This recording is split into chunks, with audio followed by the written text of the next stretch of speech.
Imagination. And we are live again for another episode of Eavesdrop with the Gilded Sages. Can you move your phone out the camera, sir? Oh, yes. Yeah, no, not you. It was on the corner. You probably should take your phone. But welcome to another episode of Eavesdrop. Today we are going to be talking about how Black men navigate professionalism, and specifically we'll be talking about in America because we are Americans. That is and our we experience. don't, yeah, and we don't necessarily have access to global communities as far as business. Or I mean, if you had some, then yeah. But if y'all watching us right now, can you please actually hit the like button? That helps us out. Helps us have these conversations at a different level, and be able to bring more perspectives in, as we just don't want to necessarily, keep talking about only our perspectives and how they relate, but we want to hear from other people.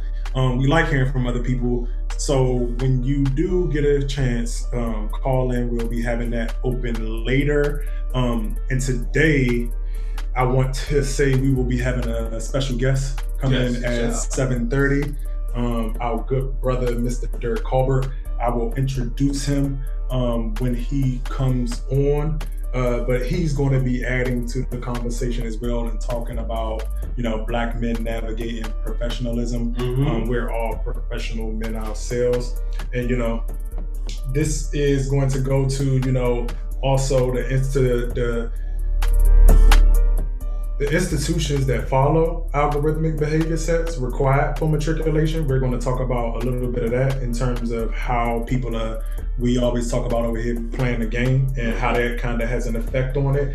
And then for us today, if you do get a chance to call in, we try to get to the core issues so that we can actually address and solve some things, as I think conversations are important. But the bigger question today is the way we've been navigating working? And if not, what are, I would say, a person's rebuttal to that? And if you do think so, I necessarily don't think so, but if you do, we will also like to hear a perspective on how you do think the way Black men are navigating the professional environment is working. I would love to hear that critique. And with, no further notice outside of introducing, as y'all already know, this is Inquisitive Q, housemate, and we have over here my brother Quan the poet. And so with no further ado, we will jump into the conversation. And the first topic up is dress code. Today we chose to dress up a little snazzier than we usually do. I know I come in here in hoodies and whatnot. This is actually how I used to have fun at Foggy Bottoms. But go ahead. No, this is what he has continued and how we are continuing to move in, similar direction and aren't necessarily seeing the results that we would like in terms of freeing ourselves from that Anglo-American capital to be able to produce anything. But with that being said, let me get our guy in here. My bad, man. I was running on because it's like, that drink gets under my skin. Hold on. Let's unmute.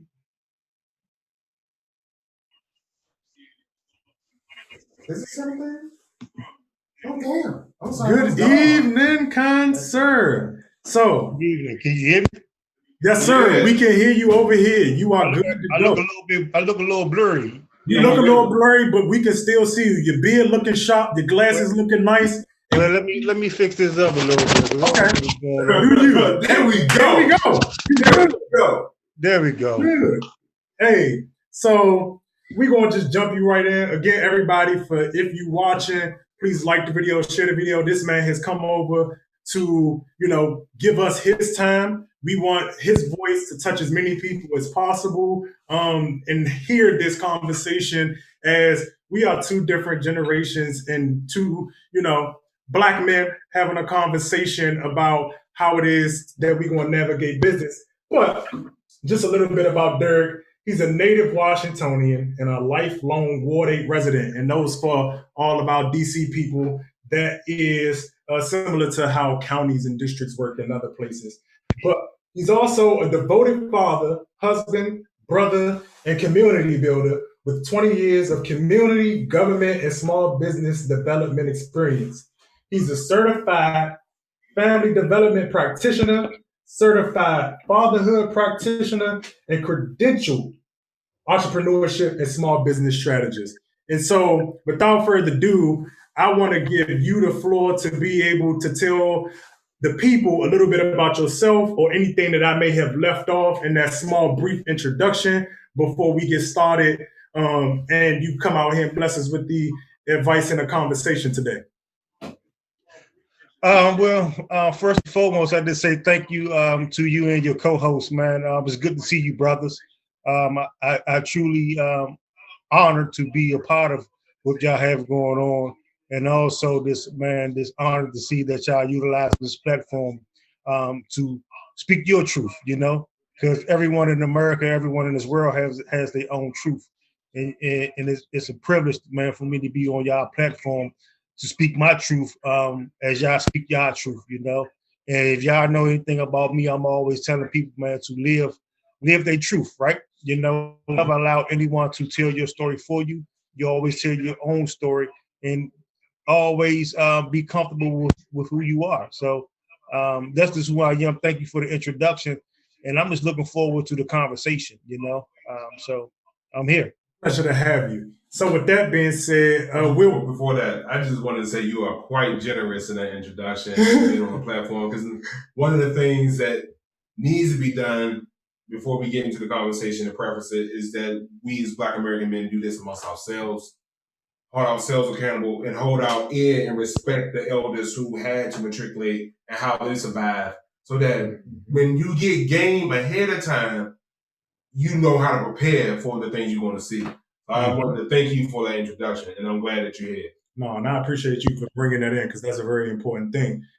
So with that being said, what we were just having a conversation about, we were talking about, over the course of time, the generations of Black men have experienced the same level of marginalization, the same struggles in terms of being able to navigate despite us playing into the game or actually following the rules, whether it be professionalism and business. And so the first question that I'll ask you is that, you being an older gentleman yourself, do you think that suits are necessary? That's the question that we asked each other earlier when we first started. And if so, do you think they help us matriculate in any way?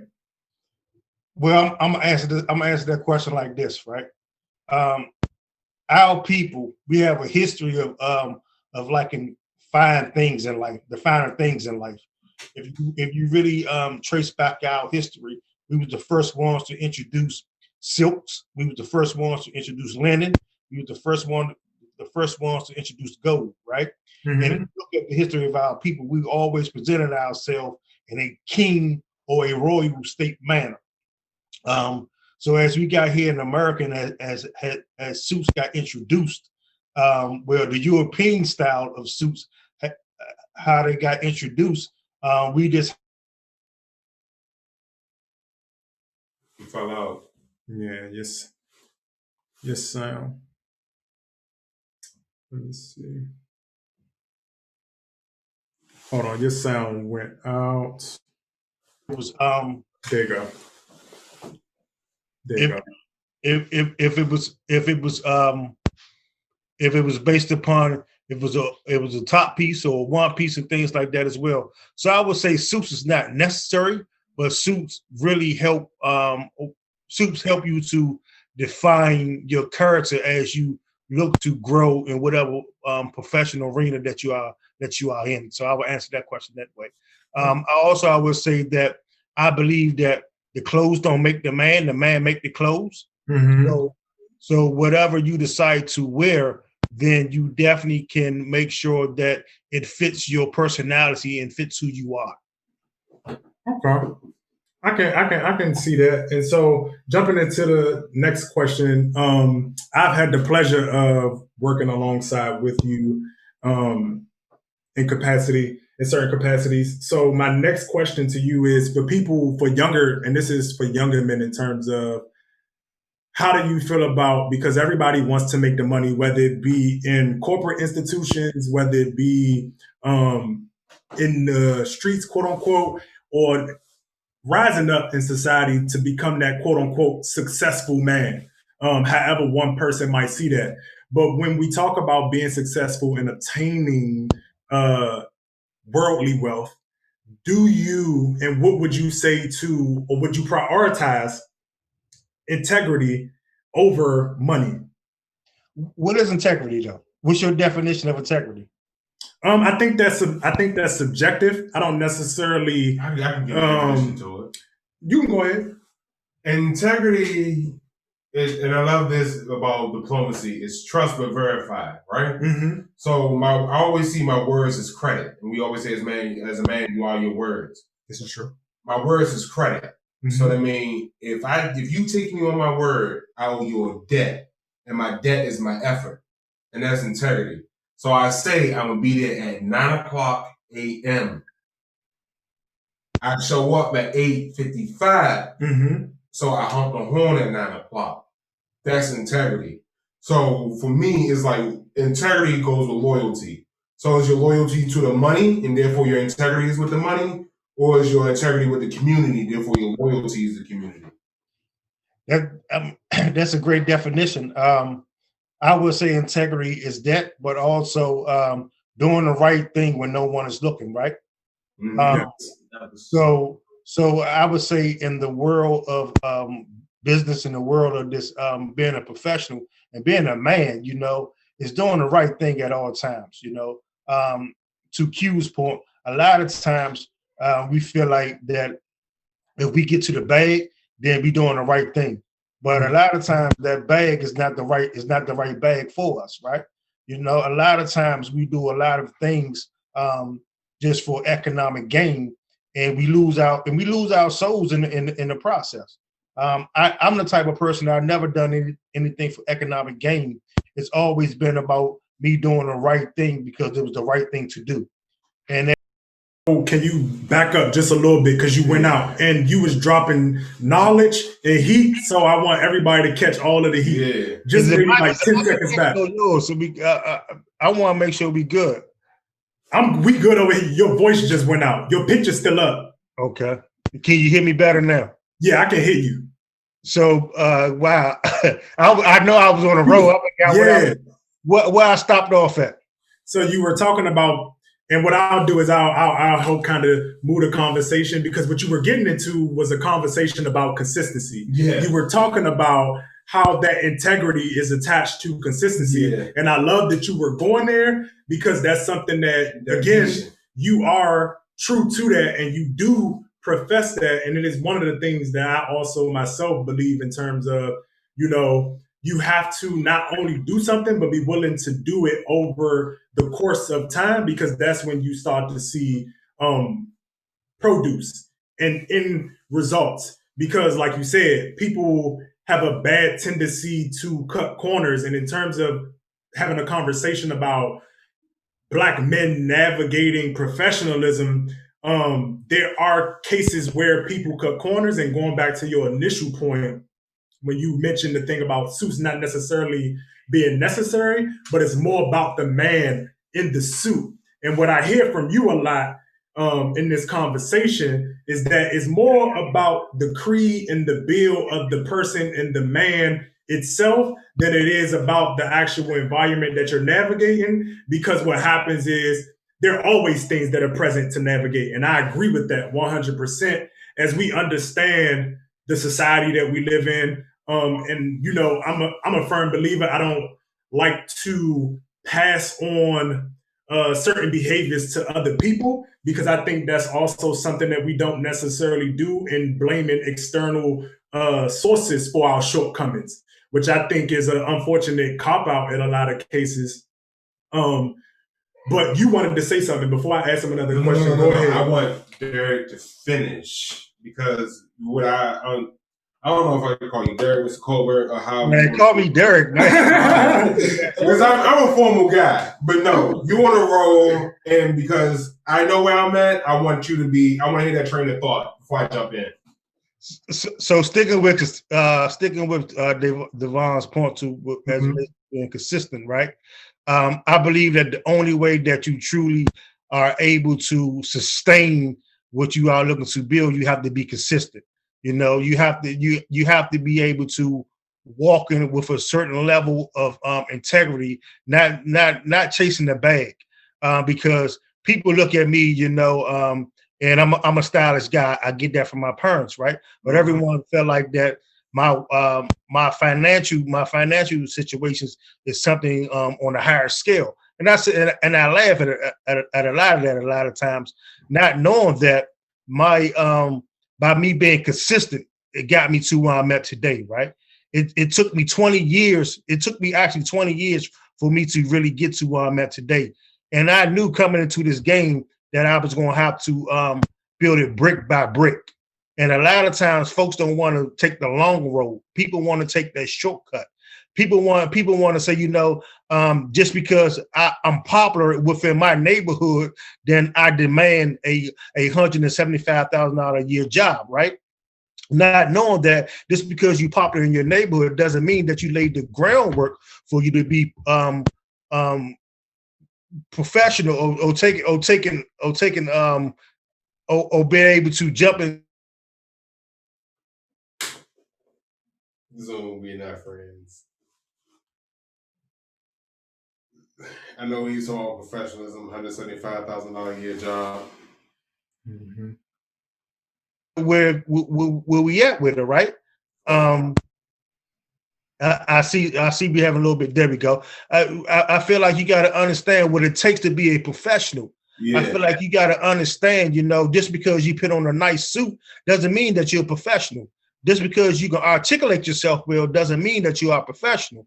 You know, what have you really done, and what have you done to prove yourself in order for someone on this side of the fence that been in this game 20 plus years can take you seriously?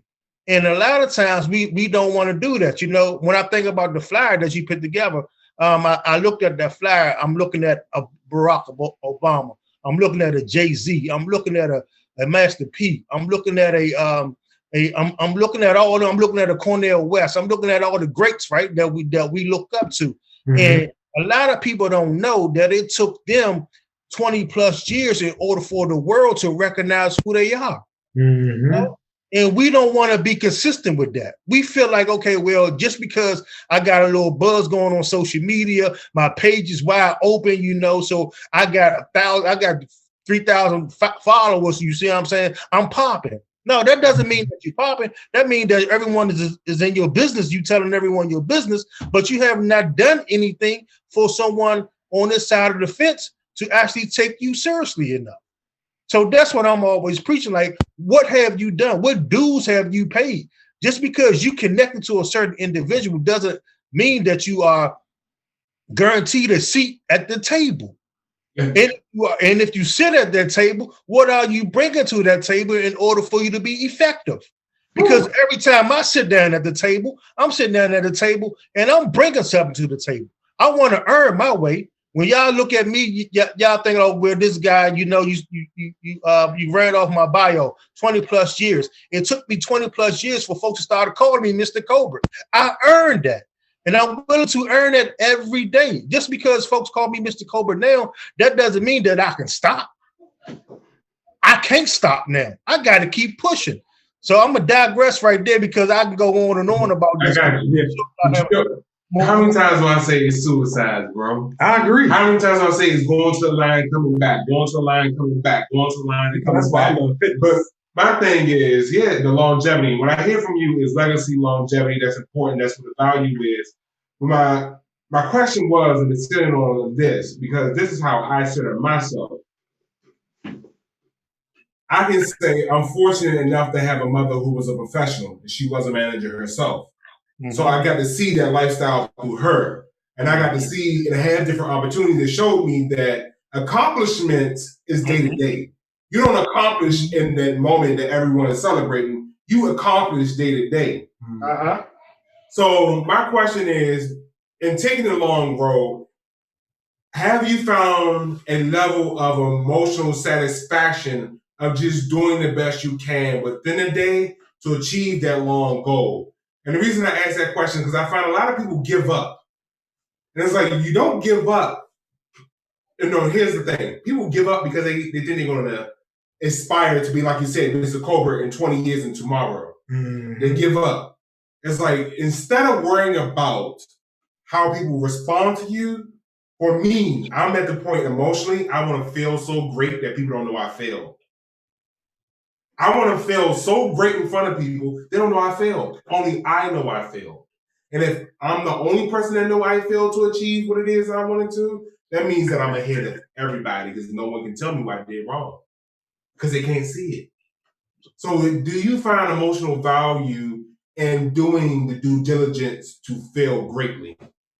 I'm gonna answer that question like this, right? Mm-hmm. We talking about 20 years. Mm-hmm. I live my life in quarters, right? So I live my life in 4 quarters. So every quarter I stop and I evaluate where I'm at in life, right? Mm-hmm. I look at what I have accomplished. I look at what I have not accomplished. I look at who in my life that can benefit from me. I look at who's in my life that I can benefit from. I look at what I need to subtract from. Look at what I need to add to, right? So when you think about 20 years, think about them in quarters, right? So you have 5, 10, 15, 20. Every 5 years, I have redefined who I am. I have redefined who I am as a person and redefined who I am as a professional, right? When you speak about failures, people think, okay, well, y'all see me in a certain light.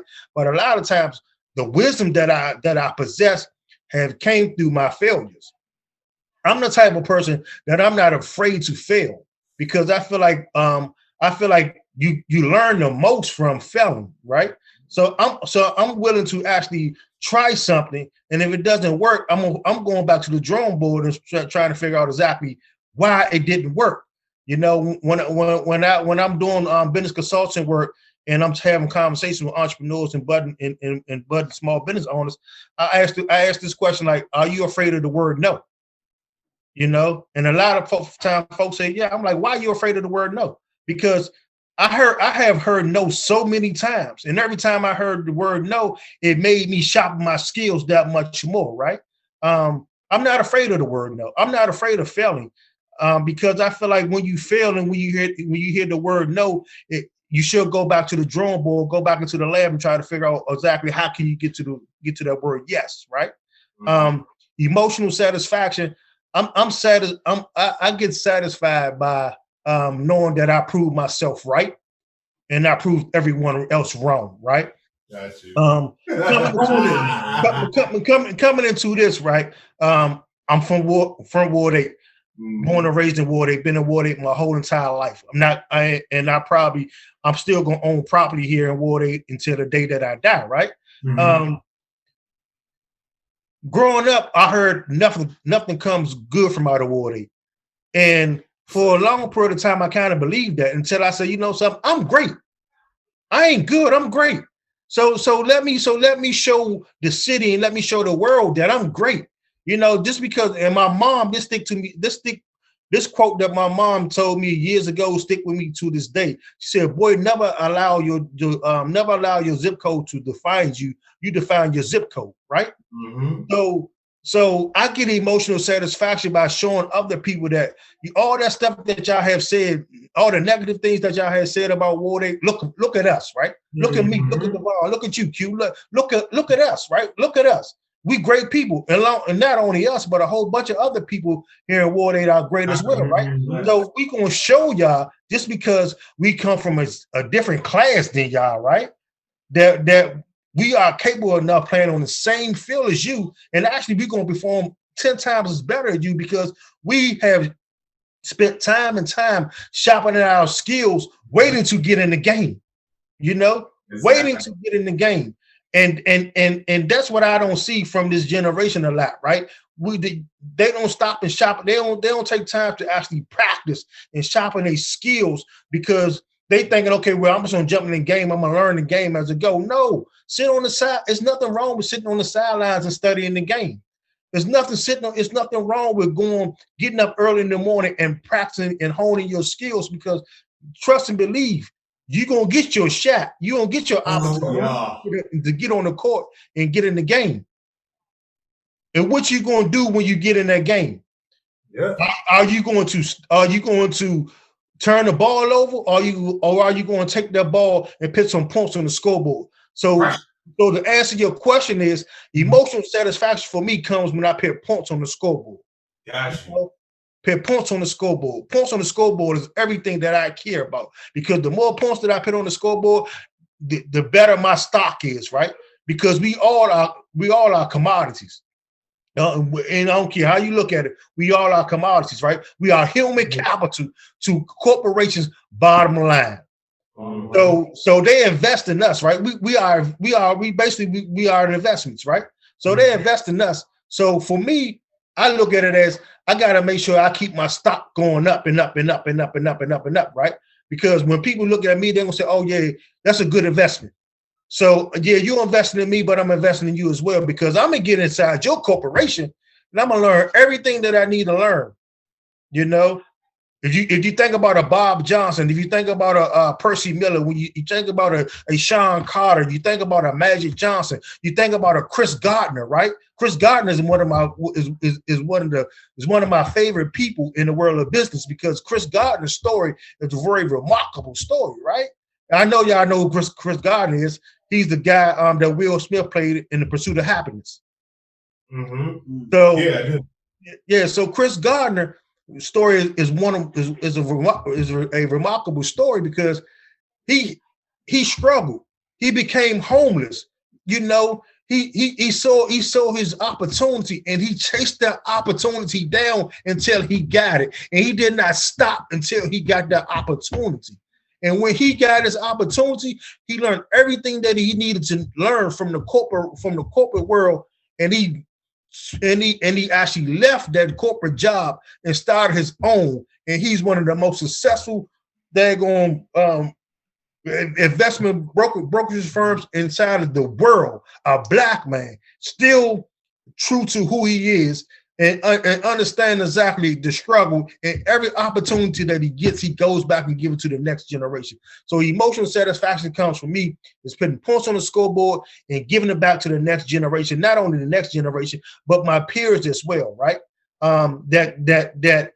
That's still on the track of becoming successful. So that's emotional satisfaction for me. Okay, thank you. I love that. No, that was a great answer. It was a lot in that in terms of, again, just gems and nuggets drop and moving forward. You mentioned, though, in talking about being able to assess from the sideline. You know me. One of my things that I typically am trying to work on is, you know, I've been a person who may think and assess too much, right? Mm-hmm. And so when you talk about that, though, I like the idea of assessing. As I'm trying to get out of that, I would love to hear what you have to say about as we sit and assess this whole game, as we sit and assess everything that, you know, is turning in the society, whether it be corporate institutions, political institutions,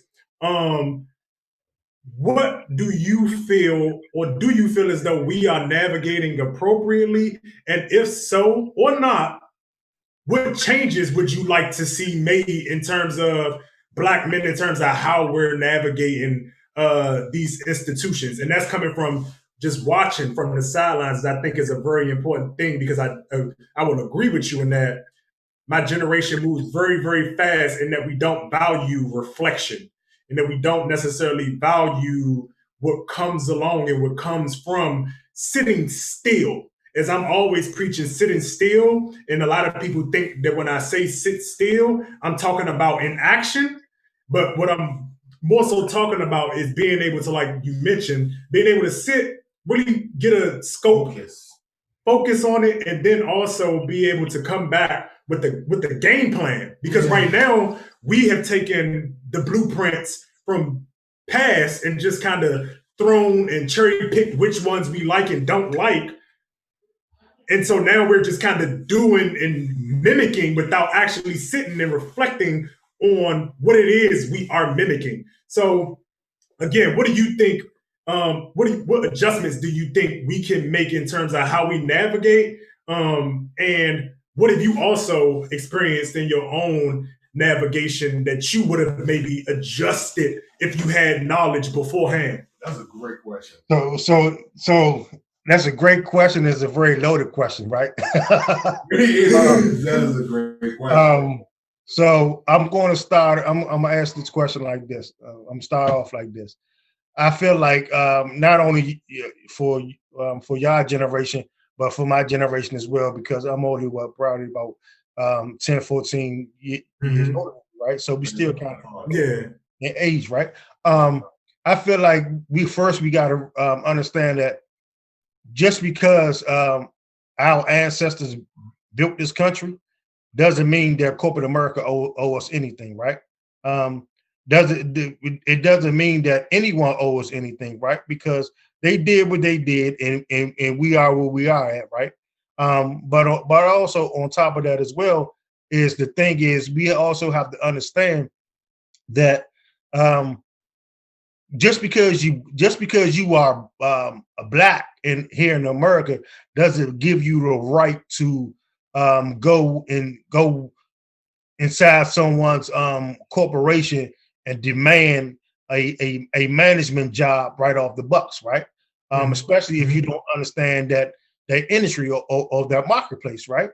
Then on top of that, we got to understand that it's the old saying, the old cliche, you got to crawl before you walk, right? And a lot of times we don't want to crawl. We feel like we need to walk first, just because of the fact that who we are, right? Because we got street cred, people know us, we didn't help this person, we didn't help that person. But by you doing that, like what truly qualifies you, right? For me, I have always started from the bottom. For me, I take pride in starting from the bottom, right? And because I feel like when you start from the bottom, you really understand the whole entire landscape of the arena that you are going into, right? And a lot of times people don't want to start at the bottom. People don't want to start at the bottom. People want to start at the top and feel like or they want to start in the middle and feel like in 6 months they should be at the top. And when you start at the bottom, you earn your way. It's something about earning your way that truly, make people respect you more than versus you actually getting it just like that, right? Or just because you know someone, you immediately ascends to the top. But for me, what I have learned is, or what I have seen is, when you earn your way, you get that respect, and you are able to stay in the game, have the longevity, in the game, because people know you for your work, and people know that you're gonna get the job done. So as it relates to navigating, I think that we still have a ways to go, because I don't think that we truly understand the corporate landscape right here in America. I don't feel like that we truly understand the political landscape here in America, right? I feel like that we know a little bit about it, but when I speak about understanding, I'm talking about the foundation. Like what's the foundation of corporate America? Like, what's the foundation of politics here in the United States of America? Like, what's the foundation of politics within your community? Like, what's the foundation? And a lot of times, I feel like people don't understand the foundation enough in order for them to be able to navigate. I feel like people want to come in and just say, okay, well, I see this third floor of this apartment building, so now I want to build an additional seven floors on these 3 floors. Now understanding, like, what is the foundation? Does the foundation truly support an additional 4 floors? do the foundation only support an additional one floor? But how do you truly, like, what's your blueprint on building that fourth floor though? And I feel like we don't have blueprints, right? I feel like that we just say, okay, well, we see the problem, or we see the perceived problem, and we just want to jump in and say, you know something, I want to jump in because I feel like I have a great idea to fix this right here, not truly understanding the foundation. So I would say, before we really start trying to say that we navigating, understand the foundation. Like truly take your time to study the foundation, right? Truly understand the foundation. For me, it always been about me understanding the foundation.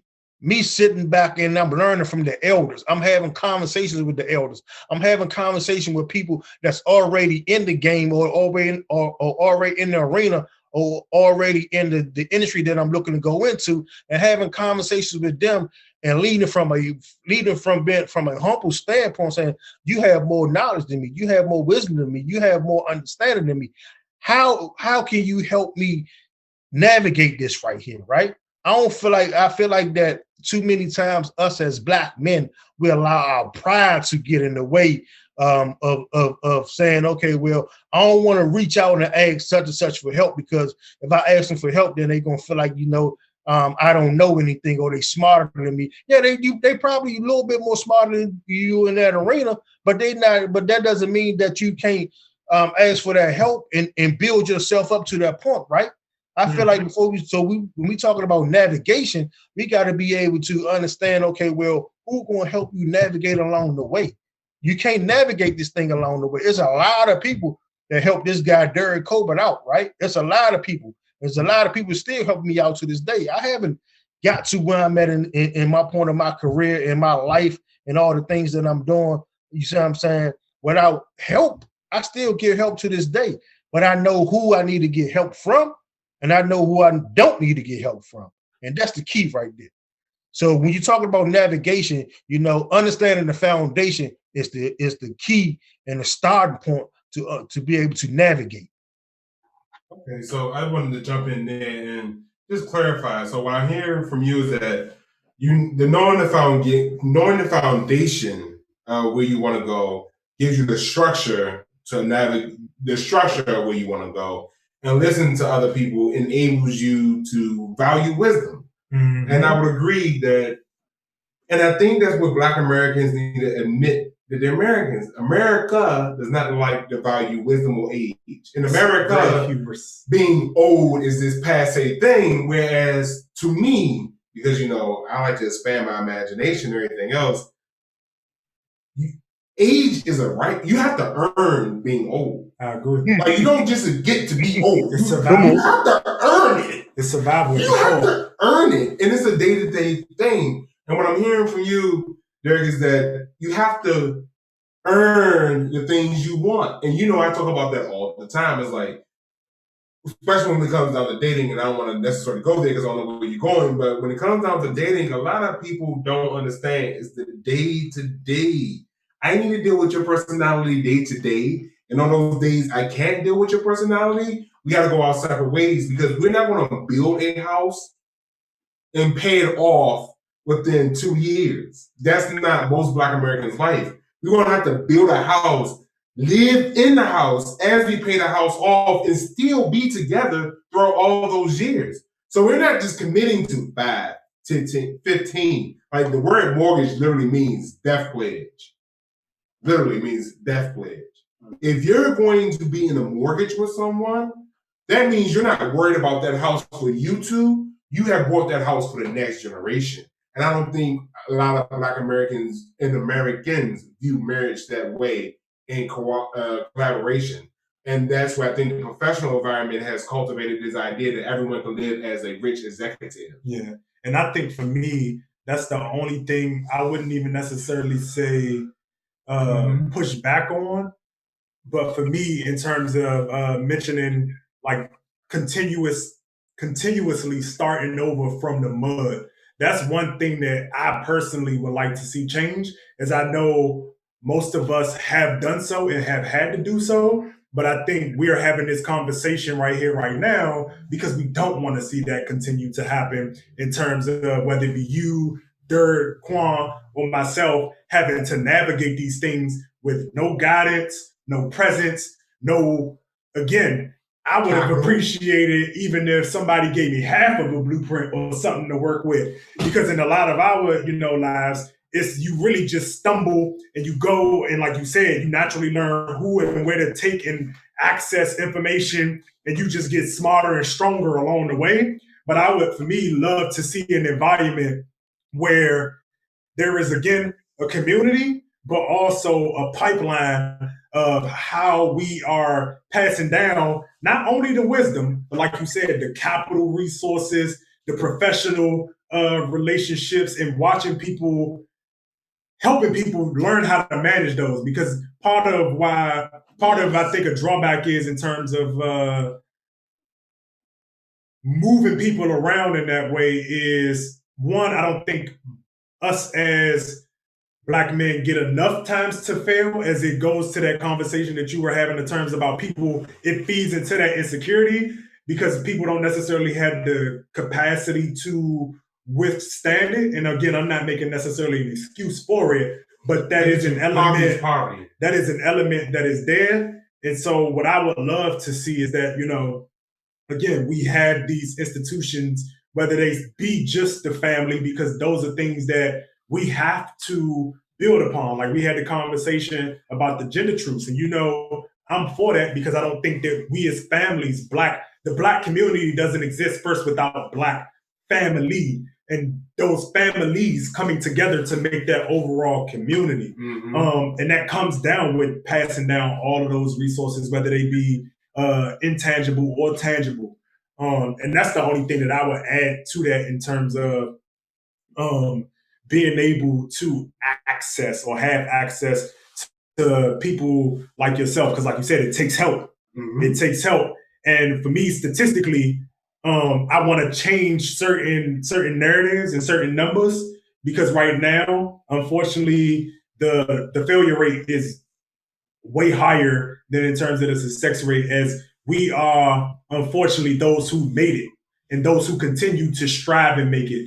And that's something that I hold myself to and try to do in terms of being able to, be able to be here or there for whoever it is, whether it be my son, whether it be y'all, or whether it just be random people, and just having those conversations with people and trying to spark a light. And that's how I try to be a benefit to people in just my little everyday kind of way, and just helping people out the best way I know how. Like I love politics and fashion and other things like that. If people reach out to me, I never have had an issue with, in terms of if I have the capacity to do so, people know. If I can do it and the time allows me to, I'm with it. Especially if you show me love in past, because I think what has to also happen is we have to get to what he touched on is that reciprocation too. I was going to say reciprocity.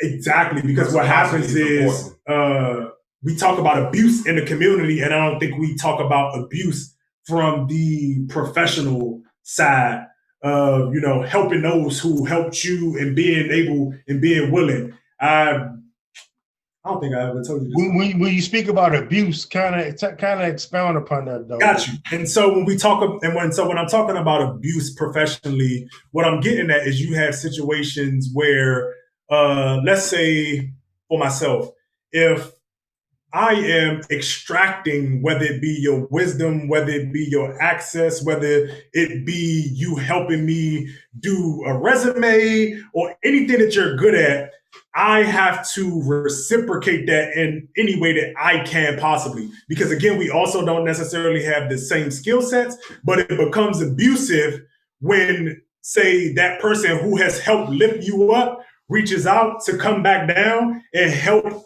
build that unit. You begin, like you said, with the integrity. You don't necessarily keep that level of consistency. And of course, I'm leaving room for a person just not being able to do it. That's not what I'm talking about. What I'm talking about is like a person actively, what we call ghosting, reneging, and just actively removing yourself from a situation after you've extracted something from somebody. And in short, we can just sum it up to selfishness, the very high levels of narcissistic selfishness that doesn't necessarily work for the overall collective. And people are abusive and have the tendency to be abusive in that way. And even in some ways where it's just like, again, you don't have to, it can be just as something as simple as a person, again, reaching out to you for emotional confidence. I'm not saying that it has to be an equal exact exchange, but there has to be some reciprocity throughout that chain of transaction. I agree. I agree wholeheartedly, right? But also a piece to that is that for whatever reason, and for whatever reason, we as a community as a whole has allowed situations and circumstances to forget the not only the family unit but the community unity as well, right? And what I see when you're talking about Black men navigating professionalism, right? What I see is that we have adopted the Viking ways, right? And what I mean by the Viking ways is that we did that. Okay, well, I see a pot of I see some land over there that has some cows and some milk and honey over there. So I'm going to go ravish that land and take from that land and go about my business, not knowing that if you were to just stop for a second and had a conversation with that landowner, right? That landowner could have helped you actually be able to farm your own land and actually been able to actually help you birth some of your own cows and things like that as well, to actually be able to help you sustain and grow, so you don't have to keep having the mindset of taking, right? And I feel like that a lot of times we have adopted that mindset that just because I see that Devon is more successful than me, then I'm going to get in with him and take from him and try to drain his well dry and drain his land dry and move on to the next thing, not knowing that that's not only hurting Devon, but that's hurting the whole entire community as well. So when we talk about being Black professional men, we got to understand that unity is at the core of all of that, right? And until we understand that, until we put that back into the equation, we're gonna keep having these level of conversations, you know. And on top of that, accountability. A lot of times when you're talking about Black men being able to navigate professionalism, we don't want to be held accountable, you know. I've been married for 21 years, going on 22 years, right? I had been held accountable my whole entire journey, right? You know, and I'm okay with being held accountable. Being doing this community work and doing this business development work, doing this political work for going on 21 years, I had to be held accountable, right? And being held accountable is not saying, okay, I don't want to hear what you have to say to me. Is you sitting right there, you taking that constructive criticism and you taking that and you building upon it. We don't want to be held accountable because for whatever reason, when we feel like we are being held accountable, we feel like someone is demeaning us, right? Oh, and it's not like you are not being demeaned. You are being held accountable based upon the things that you said that you was going to do. And I feel like that's at the core of being a Black professional as well, like accountability. You can't worry about what the next person didn't do or what the next person did. Focus on self. Like focus on self. And when you focus on self, then you know, then you have I feel like you have an obligation to help someone else along the way as well. But for whatever reason, we felt like that we didn't struggle. We didn't work hard to get where we at. So I'm not going to give anyone else my secrets to where I got to, right? Because I feel like if I give you my secrets, then you're going to be able to push me off. No. What did I do for you? I gave you a full-fledged blueprint. And I said, you know something? I see now it's time for me to move on to something else. So now I done moved on to something else, right? And I was able to help you come up as well, like you have done other people as well. And I'm just use you as an example because we right here on this platform. But that's been with countless of other people as well. And people has done that for me. I feel like us as Black professionals, we have fought so hard to get where we at, and we don't want to let go. We are afraid of letting go. And when you are afraid of letting go of something, you not only hurt yourself, but you hurt the whole entire plan as well. Like you hurt the whole entire community as well. And you stop the growth of the next generation that can come behind you, because you want to hold on to it because you built it, or you want to hold on to it because you redefined it for whatever reason. Like, no, do what you need to do in that season and move out the way and help let someone else come and help that person along the way as well. But the other piece to that is that I want to say before we move off this particular topic is, like, the person that's coming behind me got to have an open mind of learning as well, right? You can't come in thinking that you know it all. You can't come in thinking that you know it all. You can't come in thinking, oh, I need to get this OG out this way. I need to get this old time out the way. I need to get this person out the way because I can do it better than him, right? Yeah, you're going to do it better than me. Probably, yeah, you're going to do it better than me, right? But the thing is, I still have the institutional knowledge that you need in order for you to be able to navigate, because we're talking about navigation, in order for you to navigate so you can be successful all the way around the board, So that piece right there, I think, is critical as well, because a lot of times we don't want to accept help because for whatever reason, whatever happened to us in our childhood, right? We feel like, okay, well, I don't want nobody telling me what I need to be doing because I heard my whole entire life I had someone tell me what I need to be doing. So now I'm big enough, I'm strong enough, I'm wise enough. So I'm gonna do this on my own now. Until you get slapped upside the head, until you fall on your face, until you lose that opportunity or blow that opportunity, then you come back around and ask for help again, right? And that happens a lot. But on that piece right there has been like for the elders, right? The elders can't say I told you so. The elders got to be able to say, something, yeah, I see how you feel. Come on, come in here, brush yourself off. Clean yourself up. Let's have an honest conversation on how we're gonna get you back on track. Because for me, I have a lot of friends, I have a lot of mentors from different nationalities, right?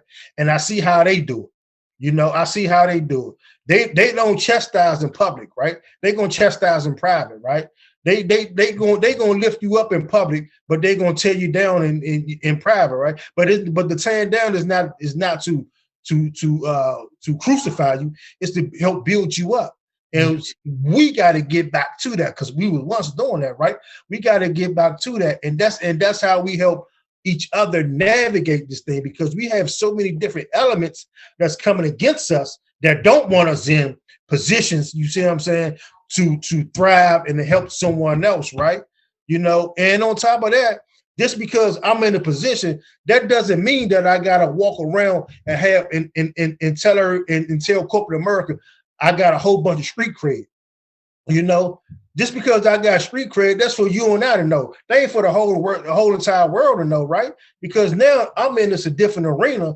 So what I need you to do is I need you to understand the arena that I'm playing in now and help me be able to be successful in this arena and help me navigate it so I can be able to help bring you on as well and bring the next person on as well, right? Without you coming in and saying, something, I'm D from the block and I got all the street cred, so therefore I deserve to be here. Like, no, leave that over there. Let's get this corporate money and let's really open up opportunities for our people. So that's what it's all about. It ain't about everybody saying that, I'm cool, I need to be here and this and that. It's about understanding how the game is played, mastering the game, and giving the game to somebody else and helping that person navigate as well. Bro, thank you for that. Because what I want to tie in is that is exactly how I feel about social capital. I talk about all the time, like, I can say I lived that life. Honestly, I can honestly say that my pediatrician was black. The people who pick me up, the mechanics that I know, the shop I go to is black. Charter buses pick me up in front of my grant when we was living with Bert. On Channel 1, they were black. It's like when you have a good social capital and people who understand what you're coming from, a lot of that shame and guilt. Remember, I be saying in the black community, there's a lot of shame and guilt that keep us from connecting and being vulnerable. That's exactly why I'm agreeing with Derrick and saying we got to have those off-camera conversations. But that's, again, that means we can't allow for a Cardi B or Megan Thee Stallion to rise when we had Felicia Rashad's. We can't. What the problem I feel like is that we got away from the 90s. The 90s had everything. You could have had a Little Kim as you had a Tribe Called Quest. You had the spectrum in the 90s. We were just flat. Exactly. In the market, you had to, in the 90s, they commanded, and this is what I love about like T.C. Carson on Living Single. When I go, it's like we had images of black people who not only had that I know what it is I come from, legacy, but I also know that this is not the place for it. Going back with the corporation, a lot of, because we had beef in the group chat. It's like, I was like, I'm not doing this because I don't respect a lot of Black American men professionals because they do exactly what you talk about. They get in a position and they stay on base. It's like playing baseball. They stay on base. So the only way you as a young Black American man can make it is that you gotta make it, you gotta hit a home run. You gotta smack it out of the park so that the older Black dude feels comfortable enough to run the rest of the bases. So each time you go up to the plate, you gotta think, I gotta knock this out the park while I don't eat. But when you think about, when you got an older Black dude that's on first base, like the pitch ain't paying attention, I mean still second, both of y'all on the same team now. Because the older Black dude that's on first base is keeping the pitcher honest and aware that he not in my pocket.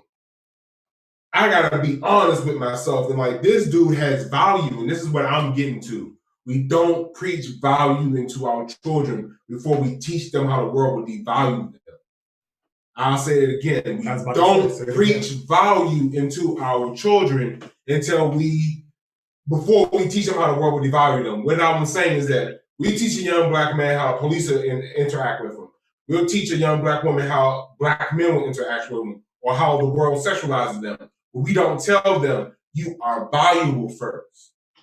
Children need to be protected from racism and sexism. Yeah. Children need to know I am valuable. So when they encounter racism, they're going like, hold on. You're trying to devalue me. You're trying to dehumanize me. Versus it being normalized. And versus it being normalized and they expect it. They need to go like, this is possible. But in their heads, they need to know like, this is wrong. And in our generation, I feel like people, they glorify the brutality. I agree. Because a lot of people love to sell it. And that's why you get that corporation. They're willing to get in the corporations because I agree with you. They're willing to get in the corporations like, oh yeah, because I went through this, I deserve this. And it's like, you don't understand time. And I'm gonna jump off my soapbox after this. Like, you knew I grew up in the board. I grew up in the board of elections. And when you get to see what election cycles are like as a referee and what it really takes to go through an election cycle, you restructure your time differently. And what a lot of people don't understand is that they want the autonomy of the elders, the freedom of the elders. But I always say, the higher the autonomy, the higher the responsibility. If you can't get your chores done, you can't fucking play. I agree 100%. And because, we are approaching time, what I want to, no, you good, fam. This is a wonderful conversation. I am rather pleased at how this conversation went. We heard a lot of great stuff from everybody today. But do you have any last words that you want to give the people? If y'all are watching, his IG is The Strategist. Again, he's very active in the community. If you're here in Washington, D.C., especially Ward 8, I'm sure you probably already know. Especially if y'all can go something. So I'll let you in with any last words that you wanted to get off before you left us today. And I just want to say, as a host, thank you for coming out. Thank you for having this conversation. Thank you for blessing us, and thank you for being able to be an example and trying to, you know, I always talk about helping build that bridge between the generations. I know we're not far apart, but, you know, the ideology changes so quick these days. You know, it's always good to get the insight and perspective from people who may have experienced the world very different from theirs, and has been able to matriculate steadfast, and again, not only be successful in his career, but go on to do the civic duties that we all are required to do as Americans within a democracy, because that's what democracy is about. It is about every individual being responsible in that way. And so I just want to say thank you to you. And you can go ahead with that being said, give us any last words you want the people to hear. So first and foremost, like I started off by saying, I'm gonna give it right back to you and also Q as well. Oh man, you hold on for me, bro. You your sound blocked out. I feel like it's the ghost of J. Edgar Hoover. Like, oh, niggas getting together nicely. Get out of that. The sound is kind of going in and out, so I know y'all. So I feel like I learned from everyone around me, right? Especially the young guns, right? The young builders. I like to call y'all young builders because I consider myself a builder, right? When you talk about being that bridge, back some years ago when I ran for the Ward 8 Dems presidency, I had a slate called the Bridge Builders, right? Because I believe in building bridges. And I believe the more bridges you build, the stronger the community become. And not only that, but the stronger the city become and the stronger the world becomes as well, right? So my last words would be, don't be afraid to ask questions. Don't be afraid of the unknown. Don't be afraid of taking your time and truly learning the foundation of whatever that you want to jump into, right?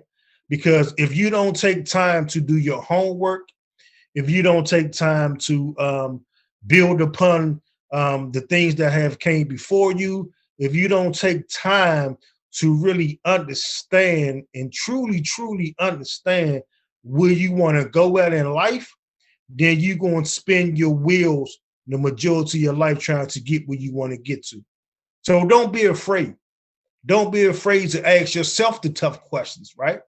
Mm-hmm. Don't be afraid to go in them dark places and them dark rooms that you have, for whatever reason, suppressed deep down in your mind that you don't want to take a look at.